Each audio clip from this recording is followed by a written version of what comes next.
The trouble began the moment the stagecoach came thundering into Promise Creek, kicking up a cloud of red Montana dust so thick it swallowed the whole street. People stopped what they were doing. Horses lifted their heads, and on the wooden platform outside the Overland station, four brothers stood shoulder to shoulder, staring at the approaching coach, with the kind of tight-fisted nerves men got when they were about to change their lives forever. Bo Dalton, the eldest, kept his hat pulled low, but nothing could hide the worry etched into his face. At 30, he carried the weight of the Dalton Ranch on his broad back. It had been his idea for all four of them to send letters to the matrimonial agency back east. He said they needed women who could build a home, raise children, and steady the ranch's future. But now, watching that coach roll in, even Bo wondered if he had just made the biggest mistake of his life. Beside him, Finn Dalton shifted his weight like he was standing on hot coals. He was the charming one, the smooth talker who could win a card game with a smile. He had picked his bride based on a single line in her description, hoping for a witty woman to make long days less dull. Now he tugged at his shirt collar like the Montana sun had suddenly doubled in heat. Owen, the quiet scholar, stood slightly apart, his fingers moving nervously along the spine of a book tucked under his arm. He wasn't made for bold choices or big risks, yet he had taken one by choosing a woman who said she loved poetry and pressed flowers. He feared she'd step off that coach, take one look at the rough Dalton Ranch, and turn right back around. Reed Dalton, the youngest at barely 20, practically bounced on his heels. Hope shone plain on his face. He had chosen a bride simply because she sounded kind. He had spent nights dreaming about meeting her, imagining a soft smile and warm eyes that made the world feel gentler. The coach rolled to a stop with a heavy groan. The horses snorted and tossed their heads. The old driver, Gus, spit a stream of tobacco and shouted, "Dalton's got a special delivery for you." "4 of them!" Bose's eyebrows drew together. 4? Only 3 brides were supposed to arrive today. His own bride was due next month. He stepped forward, ready to correct the mistake, but the coach door opened before he could speak. A young woman stepped out first. She had gentle brown eyes and a hopeful glow on her face. She looked around the dusty street, as if it were full of wonder instead of tired buildings and clattering wagons. Ree's heart nearly burst.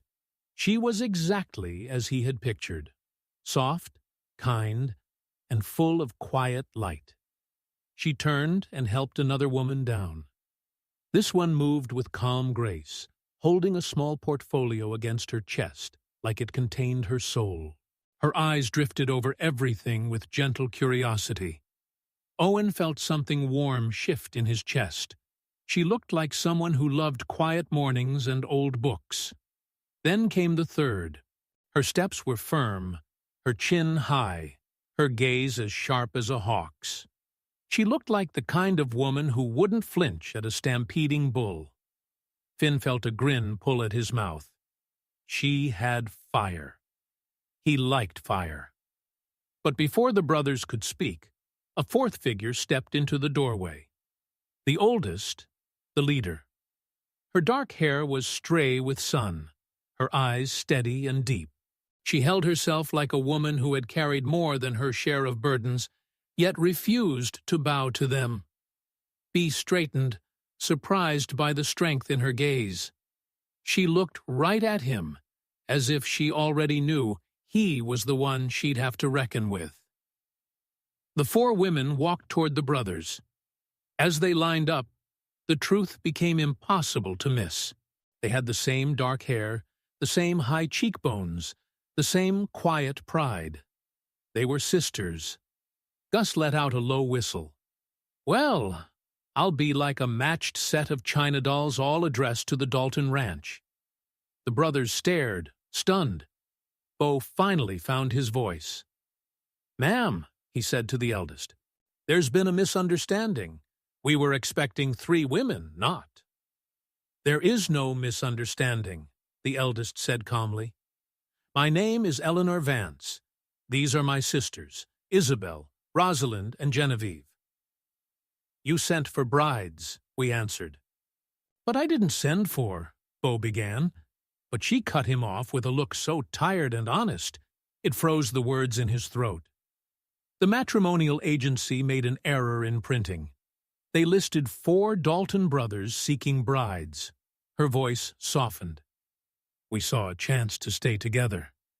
We took it behind her. The 3 younger sisters stood close, their shoulders touching. They were worn from travel, but united in a way that made it clear they feared being separated more than anything else in the world. A hot wind swept across the platform, carrying dust and the faint smell of horses. For a long moment, no one spoke. Beau looked at the women's meager luggage, their whole lives packed into a few trunks. He saw fear in their eyes, but also courage. He felt a weight settle on his chest, heavier than any ranch burden he'd ever carried.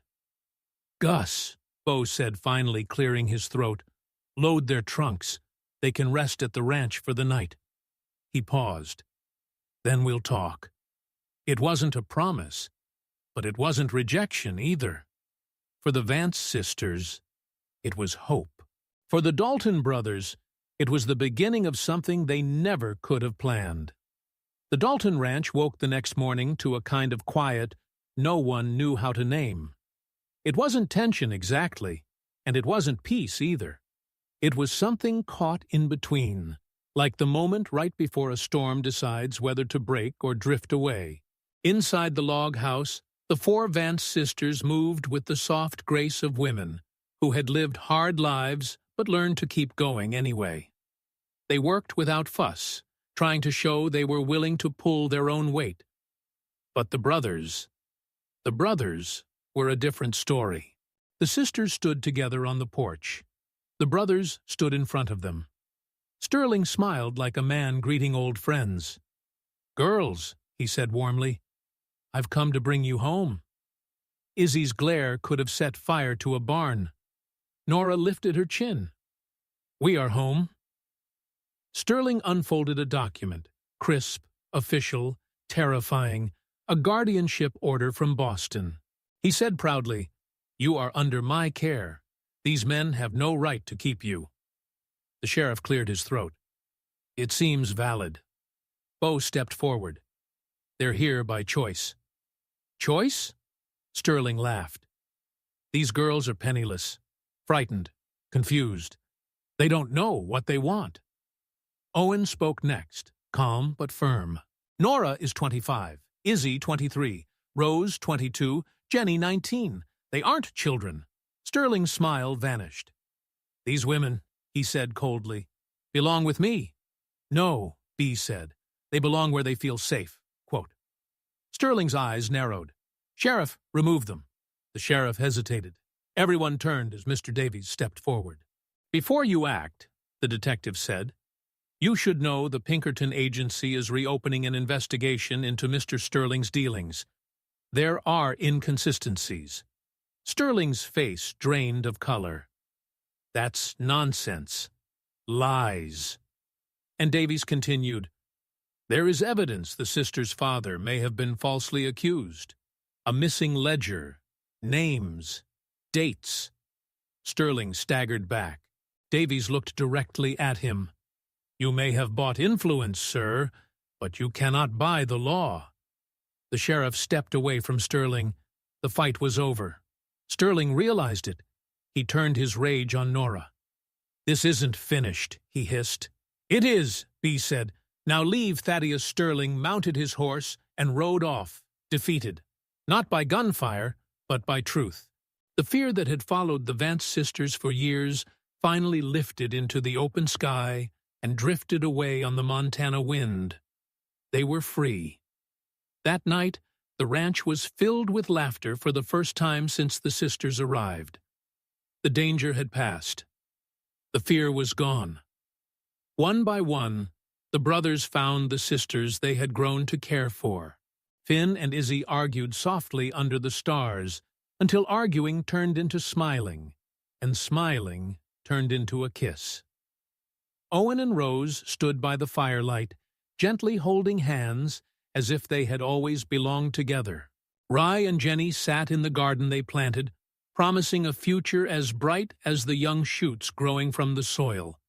And inside the kitchen, Bo found Nora leaning against the table, exhausted but free. He stepped close and spoke softly. "You asked for a month," he said. "Take all the time you need. This is your home." Nora looked into his steady eyes, eyes that had protected her, challenged her, believed in her. "This is my home," she whispered. He took her hands in his. "Then stay," Bo said, "not out of fear, not out of need. Stay because you want to." Her answer came with tears and a trembling smile. "I want to." He pulled her into his arms as the lantern light flickered around them. Not a bargain, not a contract, just love. In the heart of Montana, 4 brothers and 4 sisters built a life stronger than any danger that had chased them. Their story spread across Promise Creek, then across the territory, becoming a legend of the West. A story of courage, a story of family, a story of love found in the most unexpected place. The Dalton Advance families didn't just survive the frontier, they built a dynasty.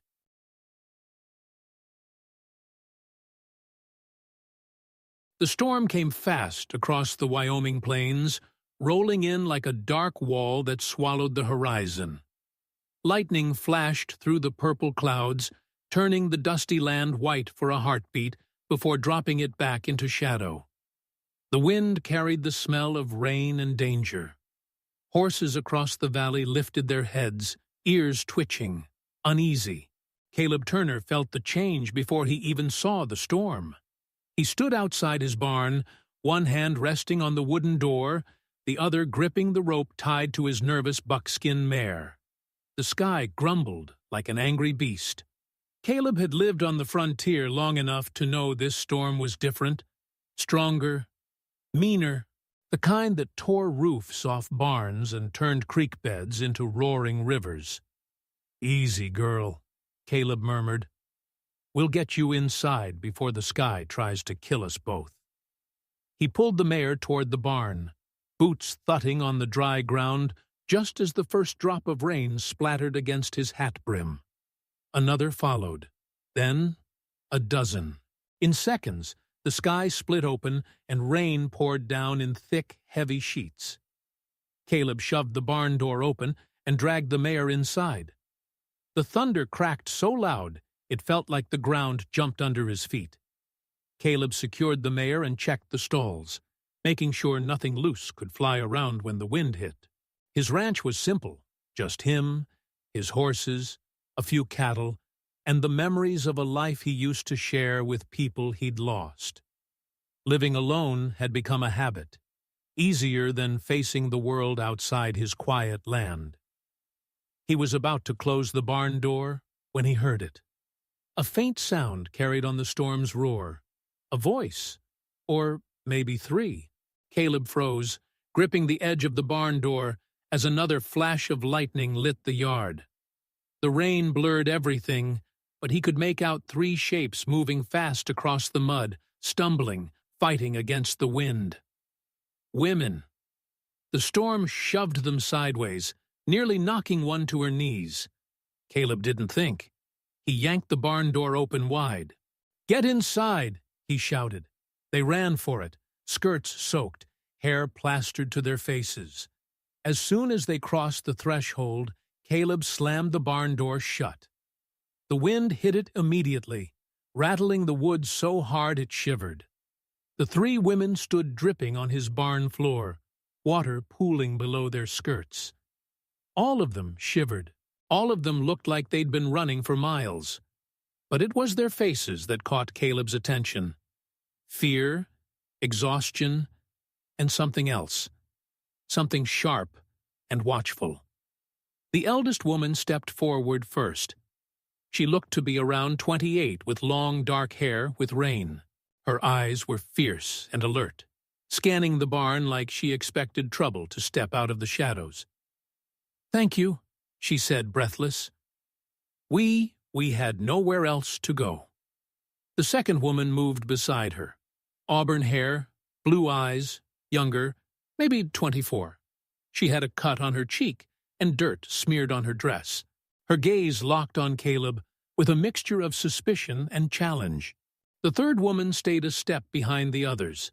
She seemed barely 20, pale, fragile-looking. Her blonde hair clung to her thin face, and she shook like the cold had sunk into her bones.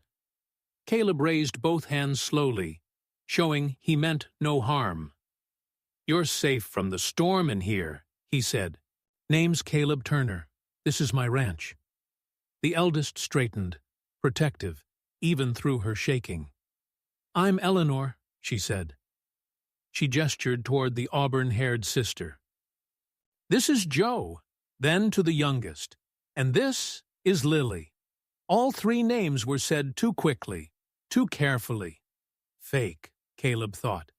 But folks running from trouble sometimes needed false names to survive. He didn't judge them for it. "You three traveling alone in a storm like this?" he asked. Joe lifted her chin. "We didn't have a choice." Caleb didn't push. He'd seen desperation before. It had a look of its own. He grabbed an old blanket from the wall and walked it over, laying it across Lily's shoulders. She flinched at first, then wrapped it tight around herself, nodding a silent thank you. "You can stay here until the storm passes," Caleb said. "It'll blow hard for a few hours." Joe raised an eyebrow at him. The challenge in her eyes was unmistakable. "Think you can handle all three of us?" she asked, her voice rough from cold, but carrying an edge Caleb couldn't quite read. Eleanor shot her a warning look, but Joe didn't back down. Caleb held her gaze calmly. "I reckon I can manage," he said. The wind slammed the barn again, hard enough to shake the rafters. Lily jumped and pressed close to her sisters. Caleb noticed the bruises, faint but real, on Eleanor's forearms. He noticed the way Joe kept glancing at the barn door like expecting it to burst open. And he noticed Lily's terrified eyes, wide and glassy, like she hadn't slept in days. Something was wrong. Something worse than the storm. "We'll be out of your way by morning," Eleanor said quickly. "No rush," Caleb replied. "Storm this strong? It's dangerous to be out there. It's dangerous for us to stay still too long," Joe muttered under her breath. Caleb's jaw tightened. He knew that tone. He knew what fear disguised as anger sounded like. He'd heard it in himself once. "Whatever trouble you're running from," he said quietly, "you don't have to face it tonight." For the first time since they stepped inside, Eleanor's hard expression softened. "Just a little." "Thank you," she whispered. Caleb nodded and began checking the barn doors again. The storm was no small thing, but as he worked, he couldn't shake the feeling settling heavy in his chest. These three women weren't just lost travelers. Someone was hunting them. And if that someone found their way to Caleb's ranch, everything in his quiet world was about to change. The storm rolled on through the night, pounding the land until the earth turned to mud, and the barn roof shook with every gust. Caleb worked in silence beside the sisters, checking that nothing inside could fall or cause harm.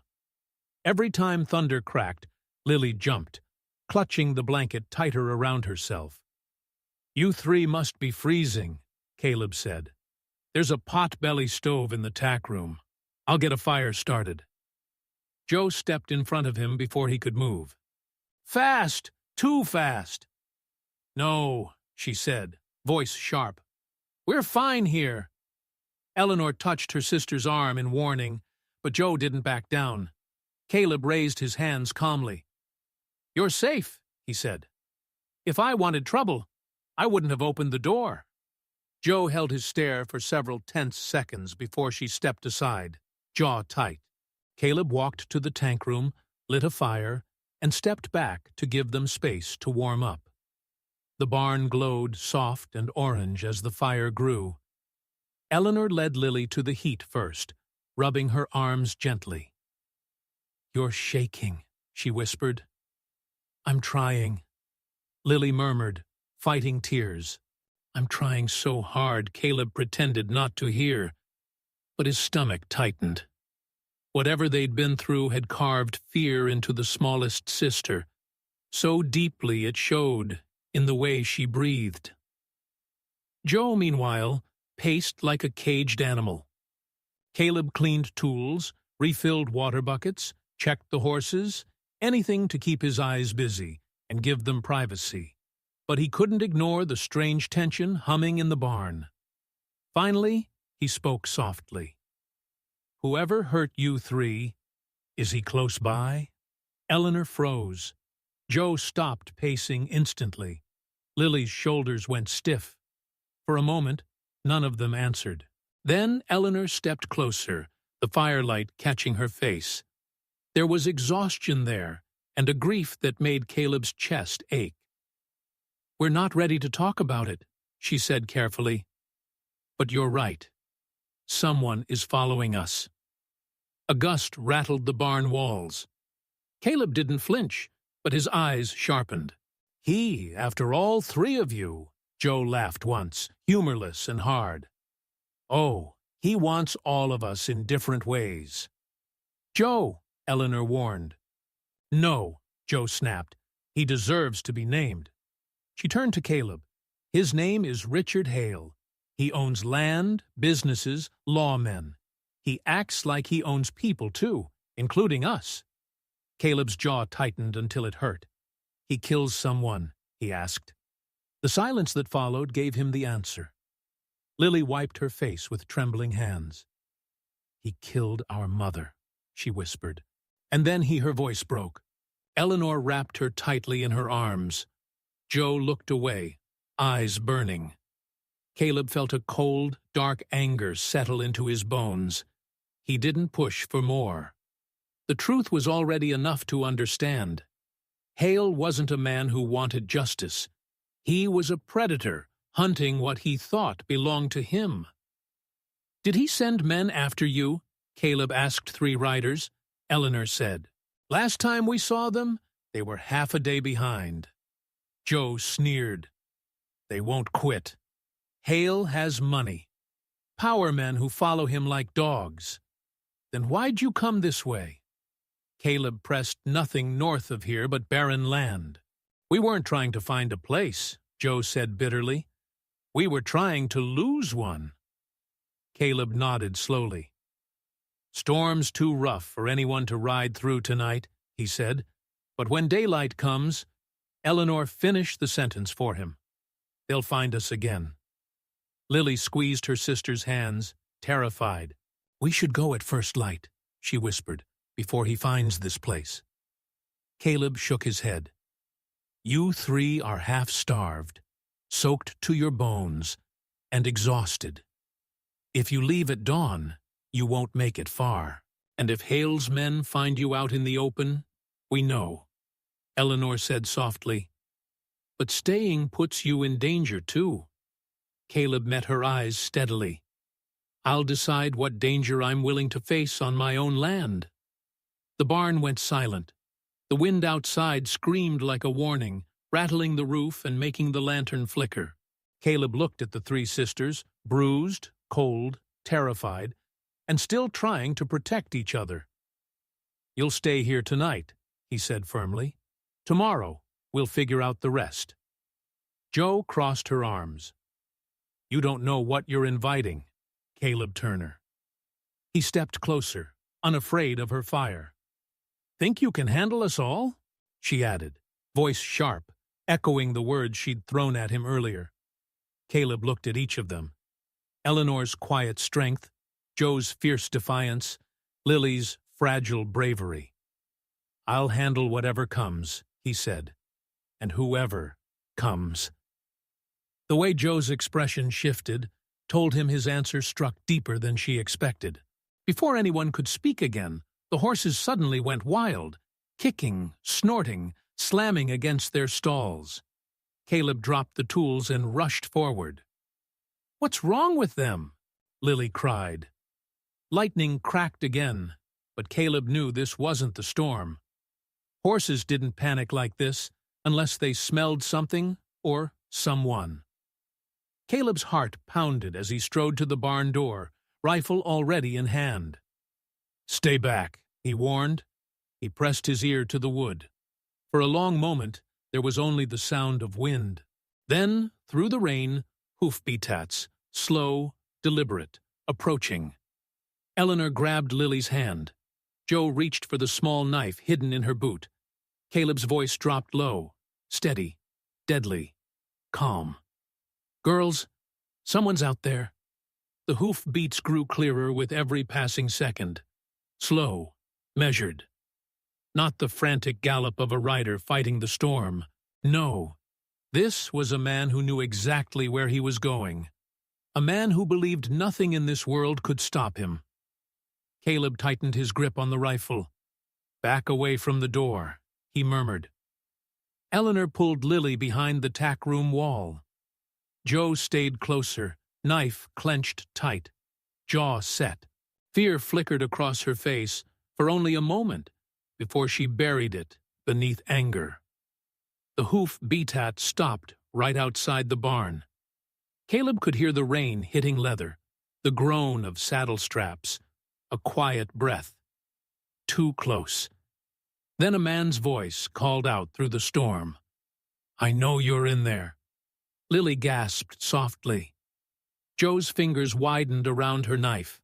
The man's voice was deep, polished, smooth, the kind of voice used to giving orders and having them followed. "You, Turner," the voice asked. "This, your land?" Caleb didn't answer. Lightning flashed, illuminating a shadow through the cracks in the door. A tall rider on a dark horse. The storm highlighted the silver buckle on his belt, the glint of a shotgun in his hand. Caleb slowly moved to the crack in the barn door. "Who's asking?" he said quietly. The man laughed, a short, cold sound. "You know who I am?" Caleb's stomach tightened. Joe's eyes filled with hatred. Lily pressed herself deeper behind Eleanor. The rider tilted his head toward the door, his outline barely visible through the downpour. "I know those girls ran this way," the man continued. "Storm or no storm, I want them back." Caleb's voice stayed calm. "Not sure who you're talking about." A long silence followed, heavy and deadly. Then the man said softly, almost amused, "You must think they're worth dying." For Joe stepped forward before Caleb could stop her, voice sharp with rage. "You'll die before any of us go with you, Hale." There it was, Richard Hale, the name that had chased them across counties, the name that had stalked their nightmares, the name that owned half the territory and wanted to own them, too. The man on the horse chuckled again. Slow, cruel. "Ah, Joe, still sharp-tongued. Your mother had the same fire. It didn't serve her well either." Eleanor's breath hitched in fury. Lily pressed her hands over her ears. Joe lunged for the door, but Caleb caught her waist and yanked her back before she flung herself into the storm. "You don't talk about our mother," Joe hissed, trembling with rage. Caleb stepped in front of her between the sisters and the door. His voice dropped low. "Hale, you best ride on." The rain quieted just enough for Hale's mocking voice to carry. "Or what?" "You'll shoot me through your own barn door. You got no idea the trouble you're standing in the middle of, boy." "I know enough," Caleb said. "And I know the law doesn't reach out here fast enough to save a man like you from a bullet." The silence that followed was sharp as broken glass. Then Hale said, "Voice, I see. This ranch will burn before sunrise, and you'll burn with it." He tugged his res, but before he could ride off, Another voice called out from the darkness. A different set of hoof-beats splashed through the mud, several moving fast. Eleanor stiffened. Lily cried out in fear. Joe lifted her knife higher. Caleb aimed his rifle at the door. 3 riders emerged from the storm and pulled up next to Hale. Caleb recognized the look of hired guns instantly. Mean-eyed, soaked in armed Hale. One shouted above the storm, "Tracks end here. They're inside." "Well then," Hale said, "bring me the door." The men dismounted. Eleanor whispered, terrified, "Caleb." Caleb moved quickly, pushing the sisters toward the back wall. "Stay behind the haystacks, all of you. Don't move until I tell you." Joe grabbed his arm. "Caleb, you can't fight them alone." He looked at her, steady and sure. "I'm not alone." Joe swallowed hard and nodded. Caleb positioned himself behind a heavy beam just as a boot slammed against the barn door. Wood cracked. Another kick splintered it. On the third, Caleb fired. The blast shattered through the wood, and one of Hale's men screamed, dropping outside. The other 2 dove aside, cursing. "Kill him!" Hale roared. Bullets tore through the barn walls. The sisters ducked as wood chips rained around them. Caleb fired again and again, forcing the men back. The horses inside the barn whinnied in terror. Lily sobbed into Eleanor's shoulder. Joe forced her, shaking hands to steady the knife. Outside, Hale shouted to his men, "Set fire to it! Smoke them out!" "No!" Eleanor cried.